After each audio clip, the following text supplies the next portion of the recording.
اللهم باعد بینی و بین خطایایا کما باعدت بین المشرق والمغرب۔ اے اللہ میرے وجود سے، میرے جسم سے میرے گناہوں کو اتنا دور کر دے جتنا تو نے مشرق اور مغرب میں دوری پیدا کی ہے، جس طرح ان دونوں کا ملنا ممکن نہیں۔ اے اللہ اسی طرح میرے گناہوں کو میرے وجود سے دور کر دے، پاک کر دے، صاف کر دے، جس طرح صابن سے کپڑا صاف ہو جاتا ہے۔ اللہ میرے وجود کو گناہوں سے اس طرح صاف کر دے۔ یہ دعا مانگ کے رب کہتا ہے میرے بندے، جب بندہ مانگ لیتا ہے دعا رب کہتا ہے اور کیا چاہیے؟ اے اللہ جی اور میں مانگتا ہوں اعوذ باللہ من الشیطان الرجیم، اے اللہ مجھے شیطان کے شر سے بچا۔ میرے بندے دعا قبول، آگے بتلا اور کیا چاہیے؟ بندہ کہتا ہے یا اللہ میں مانگ لیتا ہوں، پہلے ذرا تیری تعریف تو تحمید تو کر لوں۔ کہتا ہے بسم اللہ الرحمن الرحیم الحمدللہ رب العالمین۔ اسی وقت جواب آتا ہے اے میرے فرشتو، میں اللہ آسمان پہ اس کے الفاظ کو سن کے کہہ رہا ہوں، دیکھو تو صحیح، حمدنی عبدی، میرا بندہ میری تعریف کر رہا ہے۔ ساری نماز کا جواب نہیں آتا سوائے فاتحہ۔ قسمت الصلاۃ بینی و بین عبدک، میں نے نماز اپنے اور اپنے بندے کے درمیان تقسیم کر لی ہے، آدھی میرا بندہ پڑھتا ہے، آدھی میں اس کا جواب دیتا ہوں۔ وہ نماز کون سی ہے؟ وہ کون سا حصہ ہے جس کا جواب دیتا ہے؟ التحیات للہ کا نہیں، سبحان ربی العظیم و سبحان ربی الاعلیٰ کا نہیں، سبحان اللہ و بحمدہ کا نہیں۔ وہ جواب کس کا دیتا ہے؟ فاتحہ کا دیتا ہے۔ حضور نے فاتحہ کو ہی نماز کہہ کے قسمت الصلاۃ بینی و بین عبدک، یہ حدیث قدسی ہے، سیدنا ابو ہریرہ اس کے راوی ہے، یہاں سے قدسی الفاظ شروع ہو رہے ہیں۔ حدیث قدسی یہ حضور فرماتے ہیں، اللہ نے فرمایا، اللہ کہتا ہے میں نے نماز کو اپنے بندے کے درمیان آدھو آدھ تقسیم کر لی ہے۔ اب نماز میرا آج بڑھنے لگی ہے، رب سے ہم کلام ہونے لگا ہے۔ وہ جو فاتحہ نہیں پڑھتا وہ خاموش کھڑا ہے، وہ مناجی نہیں کرتا، رب سے ہم کلام نہیں ہوتا، اس لذت میں نہیں جاتا، اس کی نماز معراج نہیں بنتی۔ معراج کس لیے بن رہی ہے؟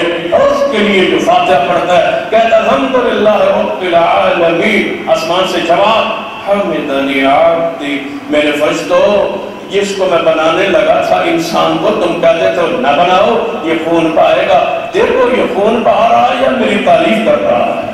حمدنی عبدی زمانے میں مشہور ہے، معروف، جسے سن کر اور دیکھ کر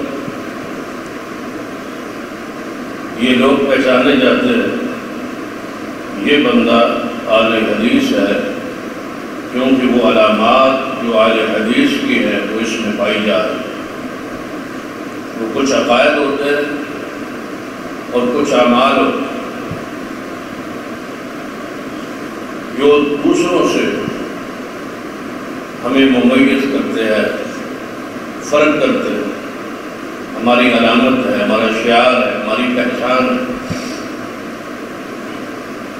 ان میں سے چند ان کا تذکرہ گزشتہ خطبات میں ہو چکا ہے۔ پچھلے خطبہ میں زیادہ تر جس مسئلے پر بحث رہی وہ تھی سورۃ الفاتحہ خلف الامام، امام کے پیچھے سورۃ فاتحہ کا پڑھنا، یا نماز میں سورۃ الفاتحہ کا پڑھنا، یہ ہمارا مسئلہ زیر بحث رہا، کیونکہ یہ اس وقت اس زمانے میں ہمارے ملک میں صرف یہ علامت اور پہچان اہل الحدیث کی، وہ نماز کی ہر رکعت میں سورۃ الفاتحہ کو فرض قرار ہے، اور اس کے بغیر نماز کو نماز تسلیم ہی نہیں کرتی۔ ہمارا موقف اتنا سادہ سا ہے کہ نماز کوئی ہو اور نمازی کوئی ہو، یعنی امام ہے، مقتدی ہے، اکیلا نماز پڑھنے والا ہے، مرد ہے یا عورت ہے، نماز کوئی ہو، سری ہو، جاری ہو، جنازہ ہو، عید ہو، سورج گرہن کی نماز ہو، چاند گرہن کی نماز ہو، جمعہ کی نماز ہو، الغرض کوئی نماز ہو، وہ نفل ہو، وہ فرض ہو، وہ سنت ہو، وہ وتر ہو، وہ نماز ہی نہیں، وہ رکعت ہی نہیں جس میں سورہ فاتحہ نہ پڑھی۔ اور یہ نظریہ اور یہ دعوت جذبات یا مسلکی تعصب کی بنیاد نہیں، یہ ہمارا شعار ہے، یہ ہماری نشانی ہے۔ باقی سارے لوگوں کا نظریہ یہی امام کے پیچھے قرات جو ہے مطلق قرات، فاتحہ ہو یا کوئی ہو، سب ممنوع ہو۔ امام کے لیے مطلق قرات فرض ہے، اور سورہ فاتحہ ہو یا کوئی اور قرآن پاک کی آیات کی تلاوت، لیکن مقتدی کے لیے فاتحہ پڑھنا امام کے پیچھے ممنوع ہے۔ اور ساتھ یہ بھی عقیدہ ہے اور عمل ہے کہ نماز جنازہ میں سورہ فاتحہ نہ امام پڑھے اور نہ مقتدی پڑھے، سرے سے ہی نکال دیا سورۃ الفاتحہ کو جنازہ سے۔ اب یہ دو موقف ہماری پہچان، ہمارا شعار، ہمارا مسلک، ہماری دعوت، ہمارا منہج یہ ہے کہ فاتحہ کے بغیر نماز۔ اور یہ جو دعویٰ ہے کیا یہ آج یا آج سے کوئی 10، 20، 50، 100 سال پہلے شروع ہوا ہے؟ اس طرح کہا جاتا ہے کہ یہ نیا گروہ یا انگریز کے دور سے یہ پیدا ہوا ہے، ہمارے بارے میں جو عوام میں باتیں مشہور کی گئی۔ تو کیا یہ سورہ فاتحہ کا جو مسئلہ ہے، ہم اس پر درس دیتے ہیں، خطبہ جمعہ ہوتے ہیں اور تقریریں ہوتی ہیں، وعظ ہوتے ہیں، نصیحتیں لوگوں کو کرتے ہیں، کتابیں لکھتے ہیں، پمفلٹ لکھتے ہیں، اشتہارات لکھتے ہیں کہ فاتحہ بغیر نماز نہیں۔ تو کیا یہ صرف تعصب، اگر اس کو کہا جائے یہ مذہبی تعصب ہے، یا دوسروں کی نماز کو باطل کہنا ہے؟ جو لوگ نماز پڑھتے ہیں ان کو یہ کہنا کہ نماز ہی نہیں ہوتی، تو یہ ظلم ہے، زیادتی ہے، یہ فرقہ واریت ہے، یہ لڑائی ہے، یہ جھگڑا ہے، فساد ہے۔ تو کیا یہ سارا کچھ ہم نے شروع کیا ہے؟ یعنی کہ آج کی بات ہے یا آج سے پہلے 100 سال کی بات ہے؟ ایسا نہیں۔ حقائق سے اگر نظر جو ہے وہ بند نہ کر لی ہے تو امیر المومنین فی الحدیث امام بخاری رحمۃ اللہ علیہ نے اس پر باقاعدہ جزء القراءۃ یعنی باقاعدہ اس پر کتاب لکھی۔ ایک تو ہے نا صحیح البخاری، امام بخاری، اس کے اندر ابواب باندھے اور اس کے اندر یہ حدیث لے آئے کہ فاتحہ میں غیر نماز نہیں۔ اتنا ہی کافی تھا ایک محدث کے لیے، ایک عالم کے لیے، ایک ایسے شخص کے لیے جس کے ایمان پر، اس کی ولایت پر، اس کے علم پر، اس کی کتاب پر امت کا اجماع ہے کہ قرآن پاک کے بعد صحیح ترین اللہ کی زمین پر جو کتاب ہے وہ امام بخاری رحمہ اللہ کی صحیح بخاری، اس کے اندر حدیث آ جائے اور اس کا صحیح ہونا اتفاقیہ مسئلہ ہے۔ حدیث بھی ہے بخاری میں، اتنا ہی کافی ہے کہ حدیث ہے اور صحیح بخاری میں۔ آگے صحیح کہنا یا کوئی اور جملہ کہنا تو میں سمجھتا ہوں مناسب ہی نہیں ہے۔ جو بخاری کی حیثیت ہے اس کے مطابق یہ شان ہے صحیح بخاری کی کہ یہ حدیث بس اتنا ہی کافی ہے اس کی صحت کے لیے کہ وہ صحیح البخاری۔ جب صحیح البخاری میں یہ حدیث آ گئی کہ سورہ فاتحہ میں اگر نماز نہیں، تو پھر امام بخاری رحمہ اللہ کو الگ سے صرف اس موضوع پر صرف کیوں جز کہتے ہی ایسی کتاب کو ہے جس میں ایک آدھ مسئلہ اس کی وضاحت اور صلاۃ اور بیان،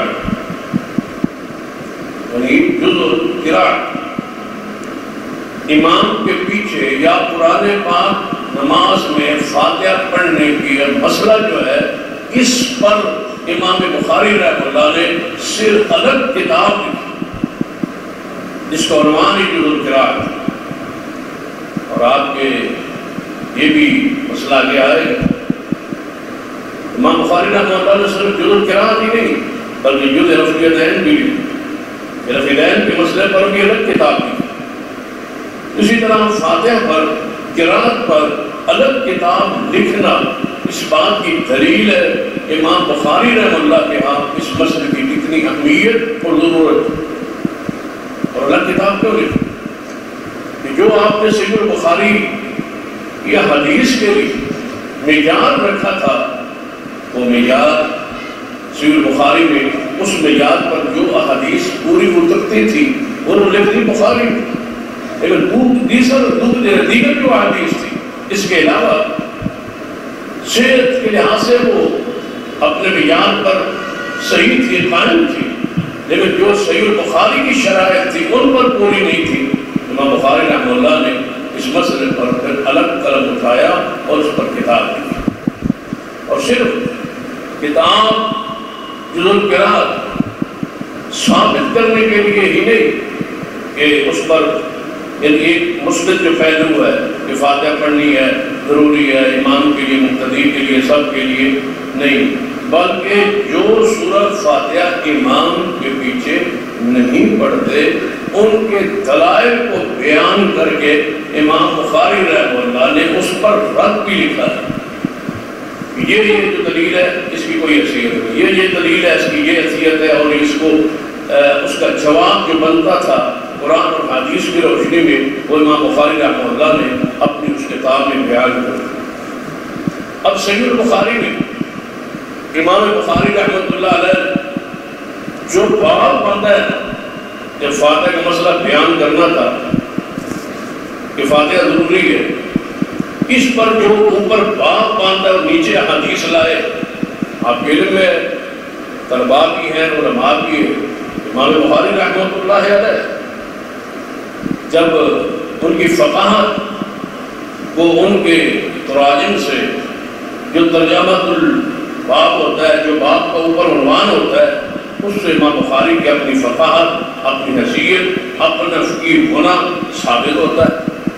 اور امام بخاری رحمۃ اللہ علیہ اس مسئلے کا خلاصہ اور نچوڑ جو ہے وہ باب کے عنوان میں ذکر کر دیتے ہیں، دلائل نیچے لا، پہلے باب باندھتے ہیں، عنوان باندھتے ہیں، اس عنوان میں جو ثابت کرنا چاہتے ہوتے ہیں وہ باب باندھ کے نیچے قرآن سے، حدیث سے اور آثار صحابہ سے اور جتنے بھی اس پر دلائل موجود ہو وہ اس کو بیان فرما دیتے ہیں۔ اسی ترتیب سے اس ترتیب پر امت اتفاق کرتی ہے۔ امام بخاری رحمہ اللہ نے جب فاتحہ کا مسئلہ بیان کیا، جو باب باندھا ہے نا وہ ذرا سننے والا ہے۔ امام بخاری رحمۃ اللہ علیہ سورۃ الفاتحہ کا مسئلہ بیان کرنے لگے، اور بیان کرنے سے پہلے صحیح بخاری میں باب باندھا ہے، اس باب کو ذرا آپ سنیں گے تو آپ حیران ہوں گے امام بخاری رحمۃ اللہ علیہ اس مسئلے میں کتنی شدت کے ساتھ، کتنے سختی کے ساتھ اس موقف پر قائم ہے کہ فاتحہ ضروری ہے۔ اب ذرا آپ کے وہ الفاظ جو باب پر بطور عنوان، باب کا جو عنوان رکھا ہے، وہ جو الفاظ کا انتخاب کیا ہے، ذرا ان پہ غور کریں اور پھر تصور کریں کہ امام بخاری کا مسلک اور منہج فاتحہ کے حوالے سے کیا ہو۔ باب باندھتے ہیں، باب وجوب القراءت، باب کس کا ہے؟ وجوب القراءت ہے للامام والمعموم فی الصلوات کلھا فی الحضر والسفر۔ انداز دیکھو امام بخاری رحمۃ اللہ علیہ کہ باب ہے قراءت کے پڑھنے کا، کہ واجب ہونے کا کس کے لیے؟ للامام والماموم، امام کے لیے اور امام کے پیچھے کھڑے ہونے والے ماموم مقتدی کے لیے۔ فی الصلوات کلھا، ساری نمازوں میں، ہر قسم کی نمازوں میں، فی الصلوات جتنی نمازیں جس کا میں نے ذکر کیا ہے، جنازہ ہے، عید ہے، جمعہ ہے، خطبہ ہے، امام بخاری نے ایک جملے میں بیان کیا ہے، فی الصلوات کلھا، ساری کی ساری نمازوں میں۔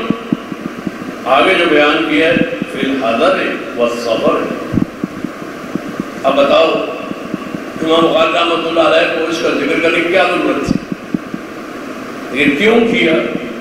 اندر کے جو جذبات، اندر سے جو حدیث سے محبت ہے، اندر سے منہج سے جو پیار ہے، اس کا اظہار ہے۔ فرمایا فی الصلوات کلھا فی الحضر والسفر، ساری نمازوں میں، چاہے وہ نماز حضر میں مقیم کے لیے ہو یا وہ نمازی مسافر ہو۔ ان سفر میں بھی شک نہ رہے کہ وہاں 4 کی رکعت 4 کے بجائے 2 پڑھنی ہے تو چلو قرات کی چھوڑ دیتے ہیں، یا قرات کو بھی مختصر کر دیتے ہیں، یا فاتحہ کو بھی چھوڑ دیتے ہیں، اس کو بھی مختصر کر دیتے ہیں۔ سفر ہے، جلدی ہے، چلو اوپر نیچے ہو کے ہاتھ بھی دیکھ کے جاتے ہیں، نہیں۔ فرمایا سفر ہو یا حضر، اگلے لفظ اس سے بھی پیارے فرماتے ہیں وما یجہر فیہا وما یخافت، چاہے وہ نماز جاری ہو یا سری ہو۔ اور لوگ ہوتا ہے نا کہ میں وہ رکعت جو امام اونچی پڑھتا ہے اس میں تو فاتحہ نہیں پڑھتا، اور جو زور اثر ہوتی ہے اس میں امام جو کہ آواز اس کی آ نہیں رہی ہوتی تو میں پڑھ لیتا ہوں، بعض لوگ یہ ذہن کے امام بخاری نے رد کیا۔ نماز جاری ہو یا سری ہو، سفری ہو یا حضری ہو، نماز کوئی ہو، امام ہو، مقتدی ہو، اس پر قراءت واجب۔ یہ باب 5۔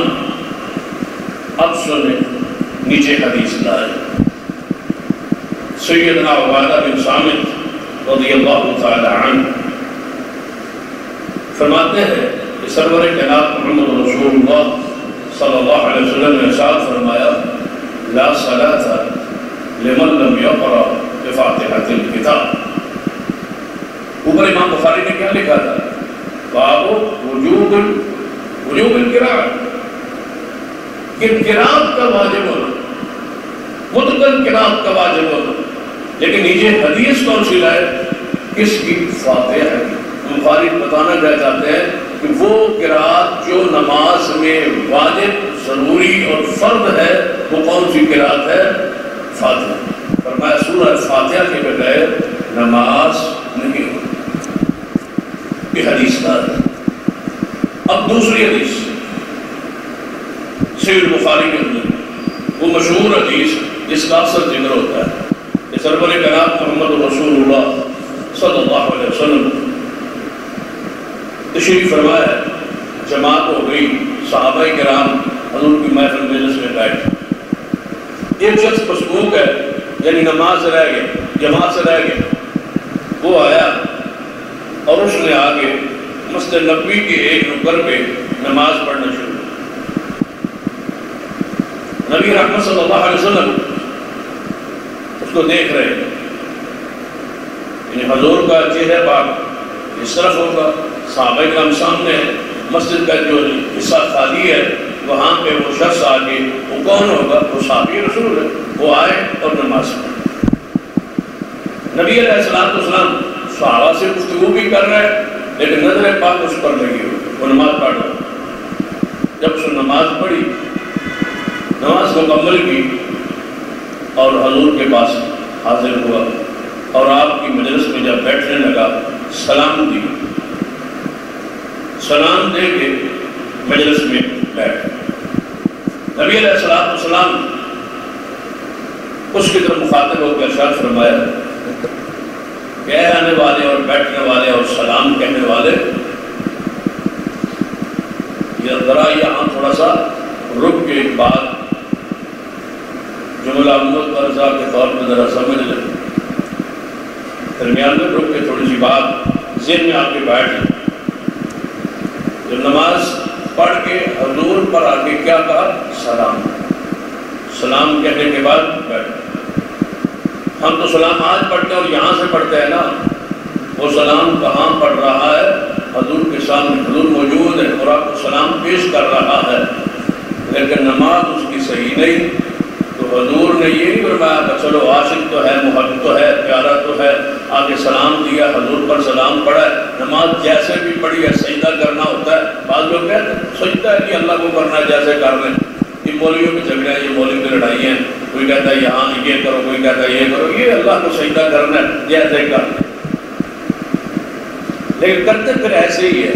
یہ بھی مزے کی بات، کرتے پھر سیدھا ہی کہتے کہ سجدہ کرنا ہے جیسے کر لیں، تو پھر کرنا کیسے ہے؟ سیدھا جا کے نیچے کرنا ہے اور جا کے سجدہ کرنا ہے۔ تو میں نے کہا سجدہ جو کرنا ہے اللہ کو تو پیچھے کی طرف ہو جائے، تو بجائے آگے کی طرف پیچھے کی طرف الٹا ہو جائے، ٹانگیں جو ہیں اوپر ہو جائے اور سر نیچے ہو جائے۔ سجدہ جو کرنا ہے، جھکنا جو ہے جیسے جھک لیا جائے، پھر سیدھا کیوں ہوتے ہو؟ مانتے ہو کہ سجدہ ایسے کرنا ہے جیسے محمد مصطفیٰ نے سکھلایا ہے، تمہاری مرضی نہیں، یہ ویسے ہی عوام الناس میں باتیں موجود ہے، یہ سجدہ کرنا ہے جیسے کر، نہیں، سجدہ ویسے کرنا ہے جیسے رسول اللہ نے کی ہے، نماز ویسے پڑھنی ہے جیسے رسول اللہ نے پڑھی، وہ صحابی رسول ہے، نماز مسجد نبوی کی ہے، یہاں ایک نماز کا 1000 کا ثواب ہے، اور پھر حضور کے سامنے نماز پڑھ کے آگے سلام دیا، حضور کو بیٹھنے لگا تو انہوں نے فرمایا ارجع فصلی فإنک لم تصلی، یا نماز دوبارہ پڑھ، تو نے نماز نہیں پڑھی۔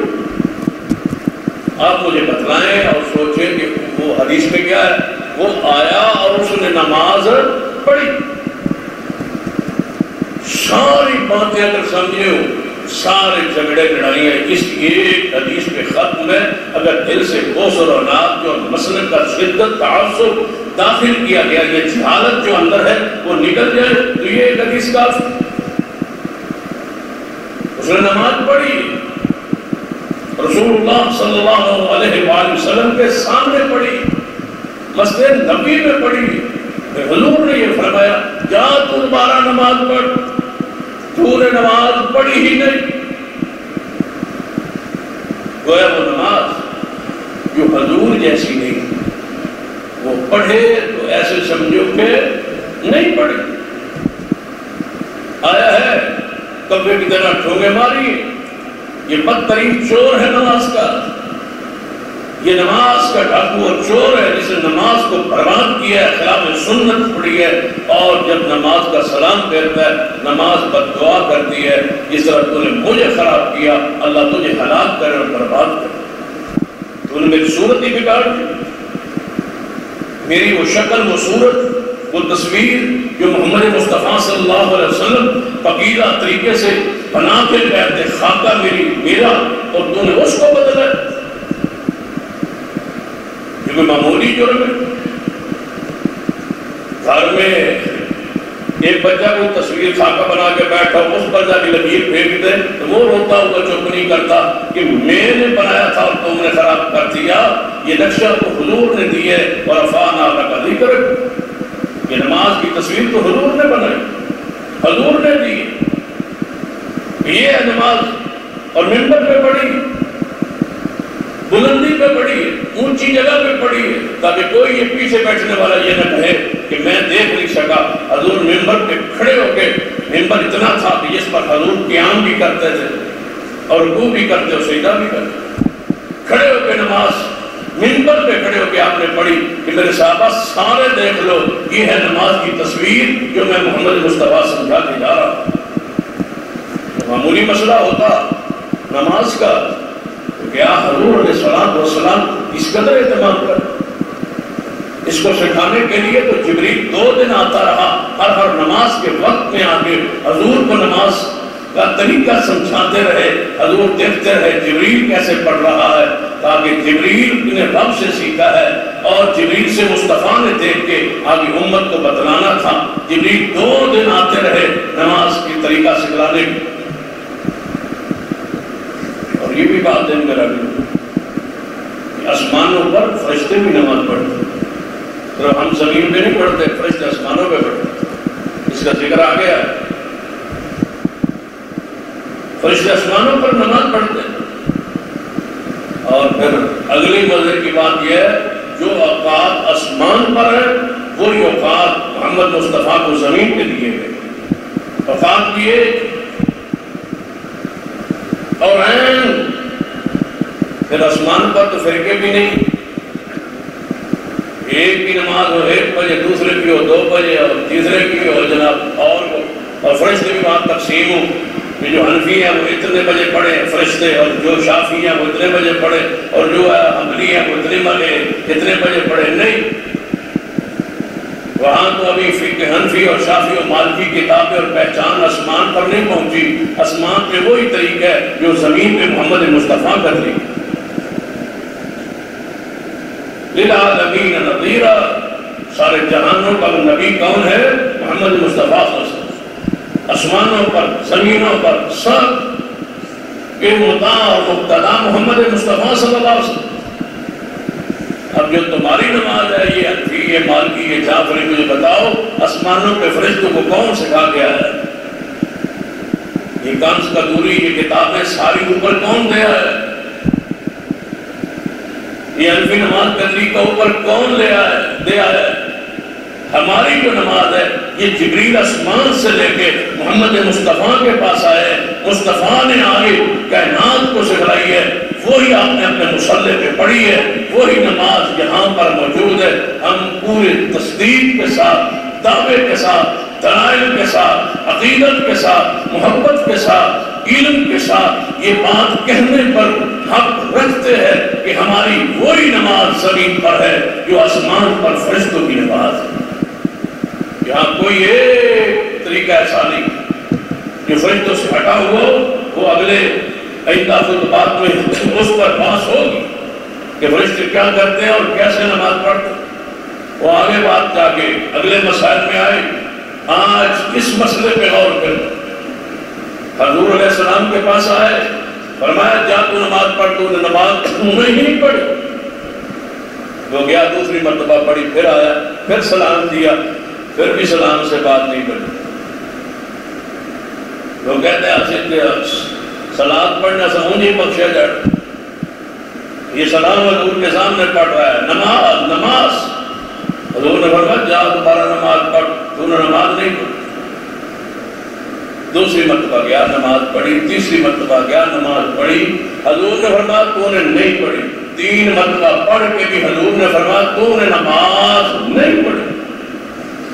اب کہتا ہے یا رسول اللہ صلی اللہ علیہ وسلم، جو مجھے آتی تھی، جو مجھے سمجھ تھی، جو میں سمجھ سکا وہ میں پڑھ لی، آگے مجھے سکھلائیں، بتلائیں کہاں کہاں غلطی ہے۔ نبی علیہ السلام نے اس کو بٹھایا اور اس کو سمجھایا، فرمایا وضو سے حضور نے شروع کیا، فرمایا اچھی طرح وضو کرنا ہے پہلے، ٹھیک ہے یا رسول اللہ، وہ چیزیں ضروری، اب وضو شرط، آپ نے فرمایا اچھی طرح وضو کرنا ہے، سوال کے پہلے وضو کرنا ہے، ٹھیک ہے۔ پھر آپ نے فرمایا نماز میں آپ قبلہ رخ ہو گئے، آپ نماز کو شروع کرنا ہے، اور آپ نے تکبیر تحریمہ کہنا۔ تکبیر تحریمہ کہنے کے بعد کہاں تھی یہ حدیث؟ صحیح بخاری میں، اور کس باب میں تھی؟ سورۃ الفاتحہ کے باب میں۔ امام بخاری رحمۃ اللہ علیہ یہ حدیث یہاں کیوں لائے؟ یہی مسئلہ سمجھانے کے لیے کہ حضور نے جس طرح تکبیر تحریمہ سمجھائی وہ فرض ہے، اس کے بغیر نماز شروع نہیں ہوتی، جس طرح پیغمبر نے رکوع سمجھایا وہ فرض ہے، اس کے بغیر نماز نہیں ہوتی، جس طرح حضور نے سجدے اس کو سکھلائے، پوری تفصیل ہے اس حدیث میں ان کے بغیر نماز نہیں ہوتی. جس طرح حضور نے قاعدہ تشہد سکھلایا وہ ضروری ہے، اس کے بغیر نماز نہیں ہوتی. اسی طرح حضور نے فرمایا جب تو تکبیر کریمہ کہہ لے ثم اقرأ ما تیسر معک من القرآن، پھر قرآن پاک سے جو تجھے آسان میسر ہو، آسان ہو، وہ قرات کر. امام بخاری اس کو فاتحہ کے باب میں لا کے بتلانا چاہتے ہیں کہ قرآن جو کہتا ہے کہ نماز میں فقرؤ ما تیسر من القرآن، کہ ما تیسر جو آسان ہو وہ پڑھو قرآن پاک سے. اسی طرح حدیث یہ کہہ رہی ہے، اس قرآن کی آیت کی تفسیر کر رہی ہے کہ فقط ثم اقرأ ما تیسر معک من القرآن سے مراد کیا ہے؟ حضور فرماتے ہیں پھر کھڑا ہو اور رکوع سے پہلے قیام کر، اور قیام میں قرآن پڑھ، اور قرآن سے مراد کون سی چیز پڑھ؟ سورۃ الفاتحہ. حیرانگی کی بات اس پر ایک بڑی پیاری بات، بڑا پیارا نقطہ لکھا ہے علامہ ابراہیم میر شاہ کوٹی رحمۃ اللہ علیہ، جو بہت بڑے ہمارے محدث ہیں. انہوں نے ایک بڑی پیاری بات فرماتے ہیں کہ یہ جو سورہ فاتحہ ہے اس کے عوض میں پورا قرآن کا فائدہ نہیں کرتا. یہ سورہ فاتحہ کا خاص ہے، مقام میں یہ درجہ ہے کہ سارا قرآن پڑھ جائے، سورہ فاتحہ کا حفظ نہیں ہو سکتا جب تک یہ نہ پڑھے نماز نہیں ہوتی. لیکن فاتحہ کو یہ درجہ اور مقام حاصل ہے کیونکہ یہ القرآن، قرآن کی ماں ہے، اس کو یہ درجہ حاصل ہے. یہ پڑھ لے، باقی قرآن سے کچھ بھی نہ پڑھے، نماز ہو جائے. سارا قرآن پڑھ لے، فاتحہ نہ پڑھے، نماز نہیں. یہ پڑھ لے، سارے قرآن میں سے کچھ نہ پڑھے، آگے پڑھنا ہے، سنت ہے تو پہلی رکعت میں، لیکن نہ پڑھے، نہیں پڑھ سکتا،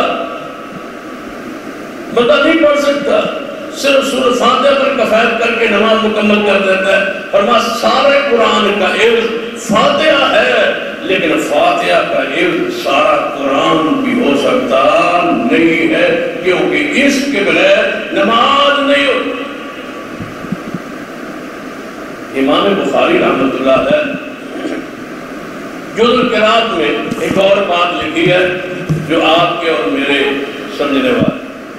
امام بخاری رحمۃ اللہ علیہ فرماتے ہیں جزء القرات کے اندر کہ یہ مجھے سمجھ نہیں آتی ان لوگوں کی جو فاتحہ نہیں پڑھتے.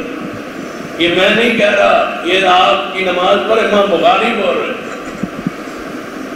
امیر المومنین فی الحدیث بول رہے کہ مجھے تعجب ہے ان لوگوں پر جو نماز میں فاتحہ نہیں پڑھتے اور باقی سارا کچھ پڑھتے اور کہتے یہ ہے کہ سبحان اللہ سنت ہے، سبحان ربی العظیم، سبحان ربی الاعلیٰ، تکبیرات، تشہد، یہ ساری چیزیں جو ہے سنت ہے. لیکن یہ اگر ساری چیزیں صرف امام کہتا رہے تو کیا نماز ہو جائے گی؟ کہتے ہیں نہیں، امام سب کچھ کہتا رہے، امام اس کا بوجھ نہیں اٹھا سکتا، امام اس کا بھار نہیں اٹھا سکتا. آپ نے آپ کو پڑھنا پڑے گی. سبحان اللہ ہم بھی پڑھیں گے، امام بھی پڑھے گا. سبحان ربی العظیم وہ بھی پڑھے گا، ہم بھی پڑھیں گے. سبحان ربی الاعلیٰ وہ بھی کہے گا، ہم بھی کہیں گے. ساری تکبیرات بھی کہیں گے، تحیات للہ بھی کہیں گے، ساری آگے درود پاک پڑھیں گے، دعائیں پڑھیں گے. یہ سارا کچھ ہم کریں گے. ہمارا بوجھ امام نہیں اٹھا سکتا. بخاری فرماتے ہیں اللہ کے بندو جو چیزیں سنت ہے اس کا بوجھ نہیں اٹھا سکتا، اور جو فاتحہ فرض ہے اس کا بوجھ امام کے حوالے ہے. فاتحہ نہیں پڑھنی، یہ امام پڑھے گا. آخر کیوں؟ سبحان اللہ امام پڑھتا ہے، تم پیچھے کیوں پڑھتے ہو؟ یا تو چپ رہو، سبحان ربی العظیم میں چپ رہو اور تھوڑی سی امام صاحب کی تنخواہ بڑھا دو، بس آڑی بھی نماز پڑھی رہو. یا اس طرح کر لیں کہ امام مسجد مقرر کر دیں اور تنخواہ اچھی کر دیں اور کہیں گے بس سارے مقتدی جس نے نماز پڑھانی ہے وہ مولوی صاحب کو دے دے اپنا نام تو میری بھی فاتحہ اور میری بھی نماز پڑھ چھوڑنا اور میں گھر میں رہوں گا، ساری نماز اس کے حوالے کر دو۔ صرف فاتحہ مظلوم ہے جو امام کے حوالے کی ہوئی۔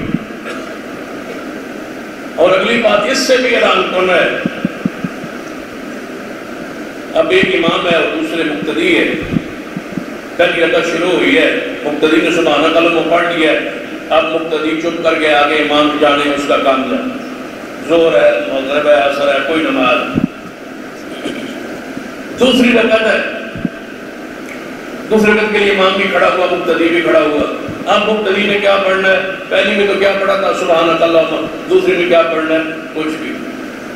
امام بخاری فرماتے ہیں کوئی نماز کا ایسا رکن بتا دو جس میں کچھ بھی نہ پڑھنا ہو۔ سبحان ربی العظیم میں تم اور امام مل کے سبحان ربی العظیم، سبحان ربی الاعلیٰ، تحیات للہ پڑھ رہے ہو، یہ پہلا قیام یہ مظلوم ہے، اس میں کھڑے ہو اور یہ رکن ہے اور یہ فرض ہے، لیکن اس میں آپ نے کچھ بھی نہیں پڑھنا، کھڑے رہنا ہے بس۔ یہ کیسی نماز ہے جس میں آپ بالکل خاموش اور چپ کر کے کھڑے اور آگے امام بھی چپ کر کے کھڑا ہے، وہ پڑھ رہا ہے۔ کہتے ہیں نہیں جی وہ امام چپ ہے لیکن پڑھ رہا ہے۔ امام زور میں آگے چپ ہے، بول نہیں رہا لیکن پڑھ رہا ہے۔ تو ہم پوچھتے ہیں اس کا مطلب ہے چپ رہنے والا بھی دل میں پڑھ سکتا تو پڑھے نا۔ اگر یہاں شور ہو رہا اور میں کہہ دوں کہ چپ کرے، اس کا کیا معنی ہے کہ دل میں بھی کچھ نہ پڑھے؟ اس کا یہ معنی ہے کہ آپ آہستہ بھی کچھ نہ پڑھیں؟ اس کا معنی یہ ہے کہ یہاں اتنا اونچی کچھ نہ پڑھے جس سے میں گفتگو نہ کر سکوں، مجھے گفتگو نہ ہو سکے، میں قرات نہ کر سکوں، تلاوت نہ کر سکوں، خطبہ نہ دے سکوں، بات خاموشی سے سنیں۔ اس کا یہ معنی نہیں ہے کہ دل میں اگر کوئی آپ کو وظیفہ پڑھنا پڑے، دعا پڑھنی پڑے، حضور کا نام سن کے درود پڑھنا پڑے تو تم پڑھ ہی نہیں سکتے۔ قرآن کی آیت کا معنی اگر لے لیا جائے تو یہی ہے کہ جب قرآن پڑھا جائے سنو، سننے کا یہ معنی نہیں ہے کہ دل میں نہیں پڑھ سکتے۔ ہم تو اس لیے سورۃ الفاتحہ کو آہستہ پڑھتے، سنت کے مطابق پڑھتے۔ الحمدللہ رب العالمین الرحمن الرحیم مالک یوم الدین ایاک نعبد و ایاک نستعین، یہ ہمارا انداز نہیں ہے، یہ ان بدبختوں کا انداز ہے جنہوں نے مقتدیوں کو کچھ پیچھے پڑھنے نہیں دیتے۔ ہمارا کیا انداز ہے؟ کسی بھی عالم حدیث مسجد میں جائیں آپ کو امام ایسے قرات کرتا نظر آئے گا الحمدللہ رب العالمین، ثم یقف، پھر وقفہ کرے،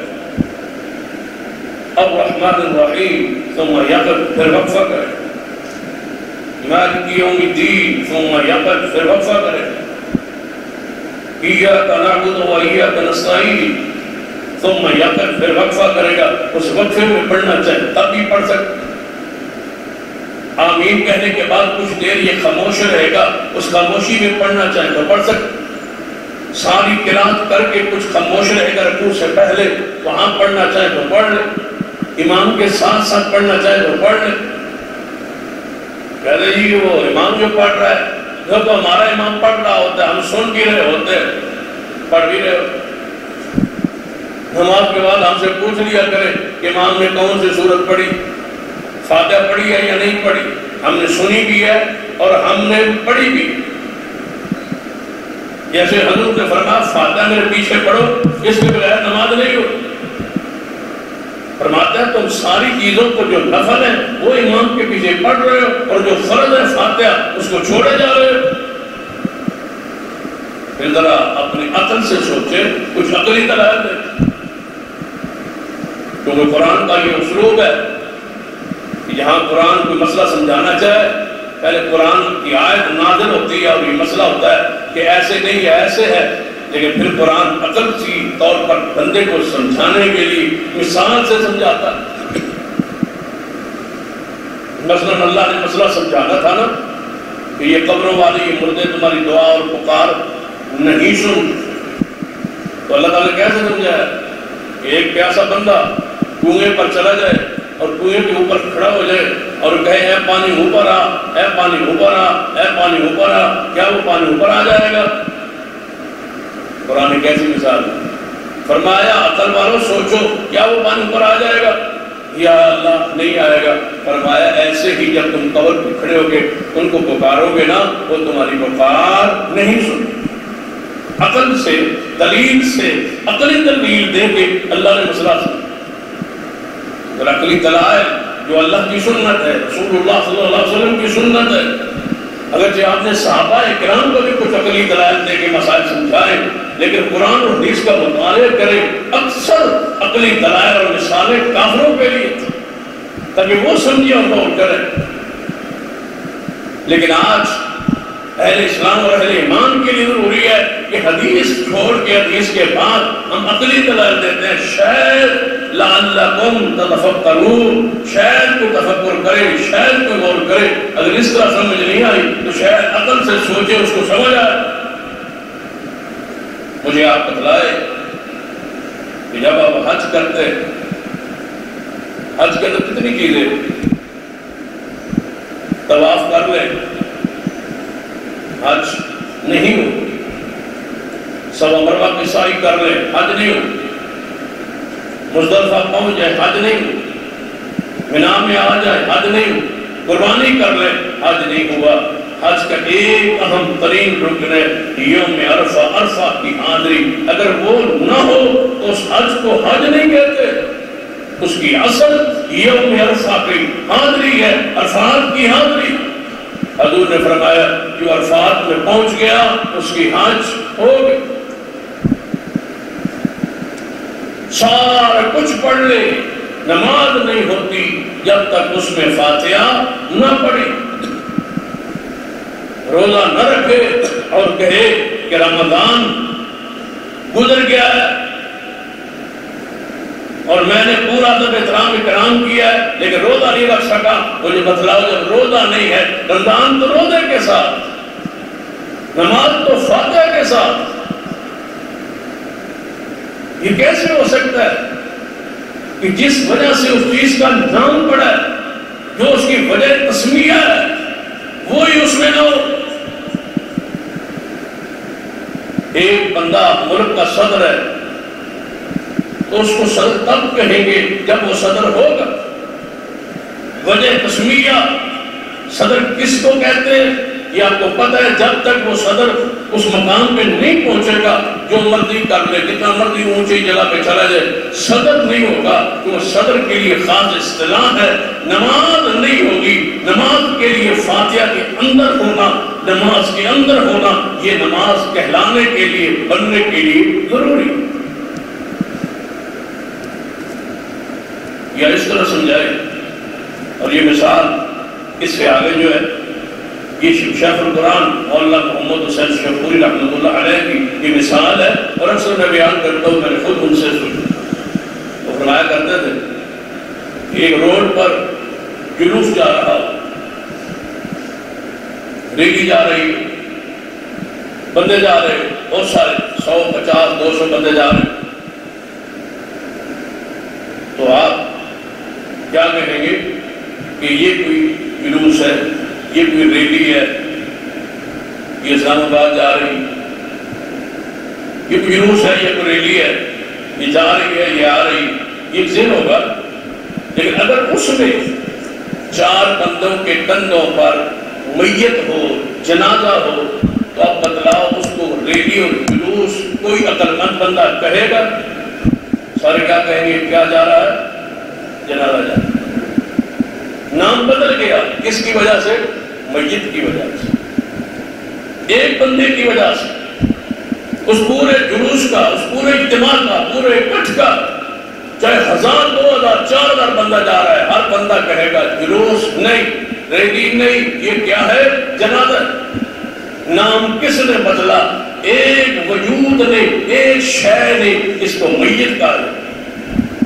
اگر وہاں سے میت ہٹا لی جائے اور اس میں ایک ایسا بندہ چلا جائے جس کے گلے میں ہاتھ ڈالا ہوا ہو، جو نشانی ہمارے ملک میں ہوتی ہے، دولہے کی نشانیاں ہم لگاتے ہیں، بناتے ہیں، اس میں وہ منظر نظر آ رہا ہو، وہی جس کو ہم نے پہلے جنازہ کہا تھا، وہ میت نکلی، آگے ایک اور بندہ آ گیا جس کے گلے میں کوئی ہار وغیرہ ہے، جس نے دیکھا اس نے کیا کہا یہ بارات جا رہی ہے، یہ کس سے نام بدلا؟ بندے وہی ہے، سڑک وہی ہے، جگہ وہی ہے، ایک بندے سے نام بدلا، یہ بارات۔ اب اس کو اجتماع اکٹھ کیوں نہیں کہتے؟ اس لیے ایک بندہ اس میں ایسا آ گیا جس کی وجہ سے ساری حیرت، سارے نام بدل گئے کہ یہ جناب بارات جا رہی۔ اب اس بارات میں سے دولہا نکالو تو وہ جلوس ہے، اور اب دولہا لے آؤ تو وہ کیا ہے؟ بارات۔ پھر دولہا نکال لو تو جلوس ہے، پھر دولہا لے آؤ تو وہ بارات ہے۔ سارا دن پریکٹس کرتے رہو۔ دولہے کو باہر لے آؤ وہ جلوس ہے، ریلی ہے، دولہے کو اندر لے آؤ وہ کیا ہے؟ بارات ہے۔ دولہے کو بھی نکال کے میت لے آؤ تو وہ کیا ہے؟ جنازہ ہے۔ سارا دن جو مرضی کرتے رہو، نماز نہیں، وضو کرو، کھڑے ہو جاؤ، قبلہ رخ کرو، ہاتھ اٹھاؤ اور باندھو اور سبحان اللہ پڑھو، پھر نیچے چلے جاؤ، رکوع کرو، پھر سجدے کرو، اور تحیات پڑھ کے سلام پھیرو۔ نماز نہیں ہے۔ نماز کا نام اس شے سے ہے جو اس کی اصل ہے، اور اصل کیا ہے؟ سورۃ الفاتحہ۔ اگر ایسے سمجھ نہیں آئی، حضرت شیخ القرآن رحمۃ اللہ علیہ بھی آپ کو دوسری مثال سمجھاتے۔ آپ نے گھر میں حکم دیا، آرڈر دیا کہ سبزی پکائے، توجہ میری طرف رہے تاکہ یہ بات پوری طرح اس پر آپ کی گرفت ہو جائے۔ آپ نے کہا گھر والوں کو کہ سبزی پکائے، آج ہم نے سبزی کھانی ہے، سبزی پکائے۔ اس نے کہا پھر سبزی کون سی پکانی ہے؟ بھائی میں لے آتا ہوں۔ اس نے وہ سبزی کی دکان پہ گیا، وہ کدو لے آیا، اس نے بیوی کو کہا کہ یہ سبزی ہے، یہ کدو ہے، اس کو پکاؤ۔ اب کیا کدو اکیلا پکتا ہے؟ نہیں، اس کے ساتھ کئی چیزیں، گھی اس میں ہے، مرچی اس میں ہے، مسالہ اس میں ہے، ٹماٹر اس میں ہے، پیاز اس میں ہے، ساری چیزیں، لیکن اس سالن کا اصل کیا ہے؟ اصل کدو۔ اب کوئی بندہ آپ سے پوچھے کیا پکا ہوا ہے؟ ہم نے کدو پکایا، ہم نے سبزی پکائی ہے۔ بھائی سبزی کون سی ہے؟ یہ کدو پکایا ہے۔ کیا اس کا معنی یہ ہے کہ اس میں ٹماٹر نہیں ہے؟ ٹماٹر ہے، تو اس کا ذکر ہی نہیں۔ اس میں مرچیں پر تذکر الگ آیا ہے؟ نہیں، ہم نے کدو پکایا ہے۔ بھائی کدو اکیلا پک گیا؟ نہیں، پکتا تو نہیں، بتاتا بھی کوئی نہیں، پوچھتا بھی کوئی۔ سمجھ گیا کس لفظ سے ایک اصل چیز جو اس میں تھی اس کا نام لیا، یہ سمجھ گیا کہ کدو پکا ہے۔ اب بندہ اس میں کدو نہ ڈالے، اب دوسری طرف ذرا آ جائے، کدو نہ ڈالے، اور مہمان آ جائے تمہارے گھر اور وہ پوچھے کیا پکا ہے؟ آپ نے کدو پکا۔ آپ کدو کا سال اس میں سامنے رکھ دیں، وہ کدو ڈھونڈے، کدو کہاں گیا؟ آپ کہیں گے کدو لے کے دیا تو تھا، اس میں ٹماٹر بھی ہے۔ اس نے کہا وہ آپ تو کہہ رہے تھے کدو پکا، کدو کا ہے۔ اس نے کہا مرچیں نظر نہیں آ رہی، مرچیں ڈلی ہوئی، گھی اس میں ہے، مسالہ اس میں ہے۔ اس نے کہا تم تو کہہ رہے تھے کدو۔ اس نے کہا کدو ہم نے نہیں اس میں ڈال سکے، اور بدبخت جب کدو ڈالا نہیں ہے تو پھر کدو کہتے کیوں وہ پکا ہوا ہے؟ جب فاتحہ اس میں ہے ہی نہیں تو نماز کیسی؟ اصل فاتحہ ہے تو وہ نماز ہے۔ حضرت شیخ القرآن رحمۃ اللہ علیہ تیسری مثال دیا ہے، گوشت کی مثال۔ فرمایا کرتے تھے ان کا اپنے انداز سے، فرماتے گوشت جو پکائے اور اس میں گوشت نہ ڈالے، کوئی عقل مند کہتا ہے یہ گوشت پکاؤ؟ سب کچھ ڈال، اس میں کدو بھی ڈال، چلو کدو بھی اس میں ڈال، سب کچھ ڈال دے، لیکن آپ کہیں کہ گوشت پکا ہوا ہے تو جس قسم رکھیں گے وہ کہے گا کیا پکا ہے؟ بھائی کدو، گوشت نہیں، گوشت ہم نے ڈالا نہیں ہو، گوشت نہیں ڈالا تو پھر یہ کیوں کہتے ہو کہ کدو ڈال گوشت پکا ہوا ہے؟ فاتحہ نہیں پڑھی تو نماز کیوں کہتے ہو کہ ہم نے نماز پڑھی ہے؟ تم نے نماز نہیں پڑھی، تم نے صرف ٹماٹر ڈالے ہیں، ساتھ مسالہ ڈال لیا ہوگا۔ کدو نہیں ہے بھائی، یہ گوشت نہیں ہے بھائی، یہ نماز نہیں ہے بھائی۔ یہ ساری چیزیں جو ہے نا، یہ نماز کے ساتھ، یہ تو صلاۃ ہے، یہ تو ساتھ کھانے والی چیزیں ہیں، یہ تو ٹماٹر کی حیثیت رکھتی ہیں، جو باقی ہانڈی کی لوازمات ہیں، یہ نماز کا حسن و جمال ہے، جو مرضی پڑھ لے۔ اصل کیا ہے؟ ایک سورۃ الفاتحہ، اور دوسرا اصل کیا ہے؟ محمد مصطفیٰ پر درود و سلام۔ یہ ہے نماز، یہ ہے نماز۔ حضرت شیخ القرآن رحمۃ اللہ علیہ کی تیسری مثال عقلی دے کے بات کرو اس کا۔ شیخ القرآن رحمۃ اللہ علیہ فرمایا کرتے تھے، اگر فاتحہ نہیں پڑھنی تو مجھے یہ بتاؤ مسجد میں آنے کی ضرورت کیا ہے؟ جب تم اللہ کے سامنے کھڑے ہو، دیکھو نا، ہم بھی کھڑے ہوتے ہیں، دوسرے بھی لوگ کھڑے ہوتے ہیں، ہم بھی نماز پڑھتے ہیں، دوسرے بھی نماز پڑھتے ہیں۔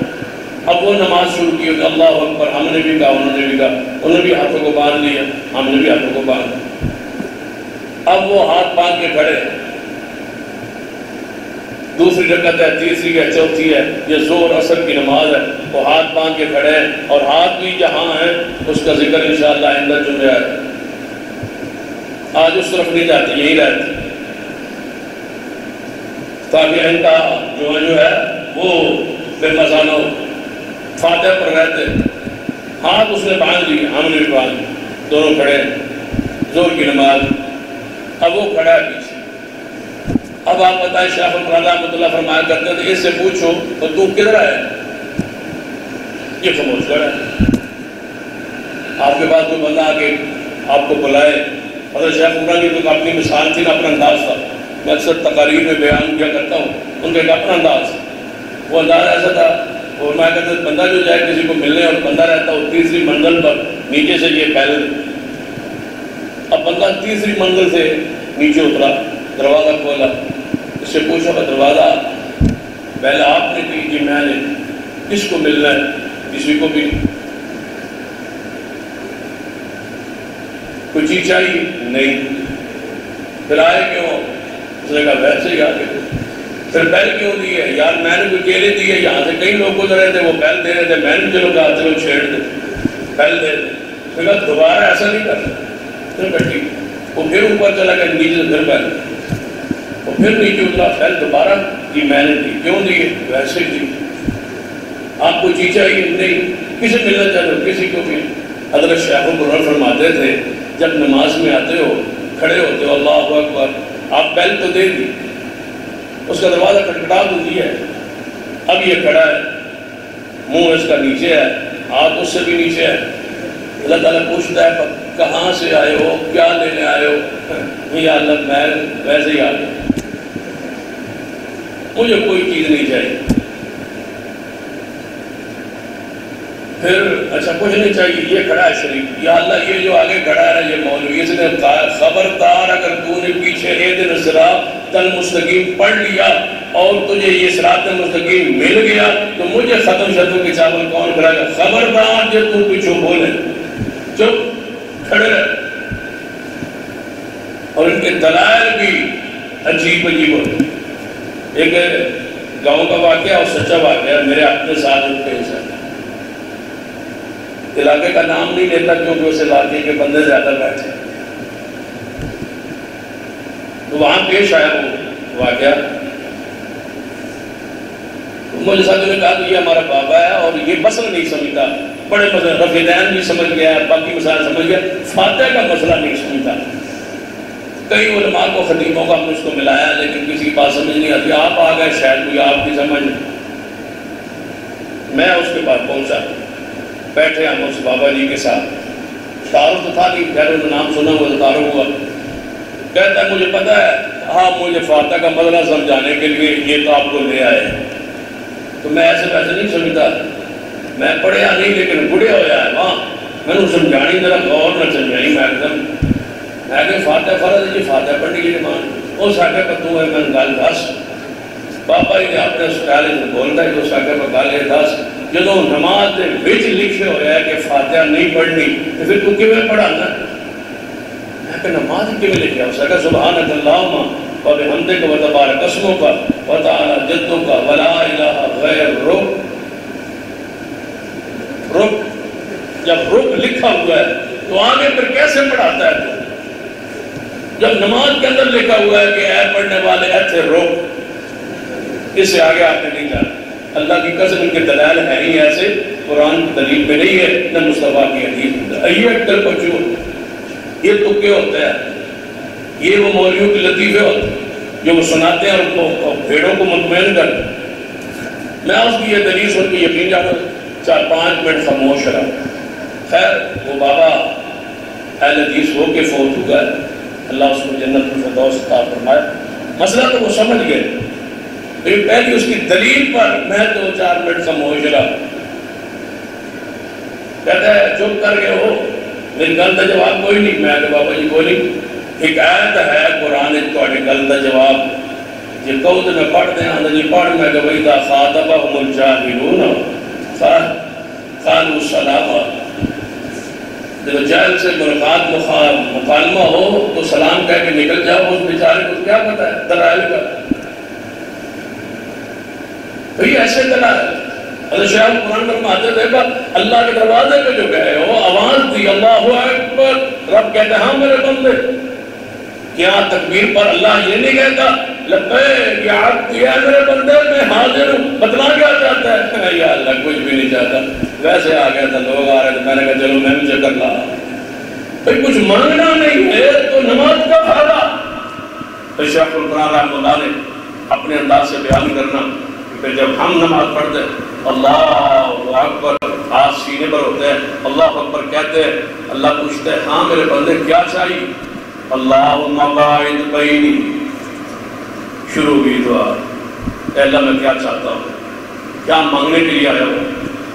الحمد، پہلے دعا شروع کی، اللہم باعد بینی و بین خطایا کما باعدت بین المشرق والمغرب، اے اللہ میرے وجود سے میرے جسم سے میرے گناہوں کو اتنا دور کر دے جتنا تو نے مشرق اور مغرب میں دوری پیدا کی ہے، جس طرح ان دونوں کا ملنا ممکن نہیں، اے اللہ کسی طرح میرے گناہوں کو میرے وجود سے دور کر دے، پاک کر دے، صاف کر دے، جس طرح صابن سے کپڑا صاف ہو جاتا ہے، اللہ میرے وجود کو گناہوں سے اس طرح صاف کر دے۔ یہ دعا مانگ کے رب کہتا ہے میرے بندے، جو بندہ مانگ لیتا ہے دعا رب کہتا ہے اور کیا چاہیے؟ اے اللہ جی اور میں مانگتا ہوں اعوذ باللہ من الشیطان الرجیم، اے اللہ مجھے شیطان کے شر سے بچا میرے بندے، دعا قبول۔ آگے بتلا اور کیا چاہیے؟ بندہ کہتا ہے یا اللہ میں مانگ لیتا ہوں، پہلے ذرا تیری تعریف تو تحمید تو کر لوں، کہتا ہے بسم اللہ الرحمن الرحیم الحمدللہ رب العالمین۔ اسی وقت جواب آتا ہے اے میرے فرشتو، میں اللہ آسمان پہ اس کے الفاظ کو سن کے کہہ رہا ہوں، دیکھو تو صحیح، حامدنی عبدی، میرا بندہ میری تعریف کر رہا ہے۔ ساری نماز کا جواب نہیں آتا سوائے فاتحہ۔ قسمت الصلاۃ بینی و بین عبدک، میں نے نماز اپنے اور اپنے بندے کے درمیان تقسیم کر لی ہے، آدھی میرا بندہ پڑھتا ہے آدھی میں اس کا جواب دیتا ہوں۔ وہ نماز کون سی ہے؟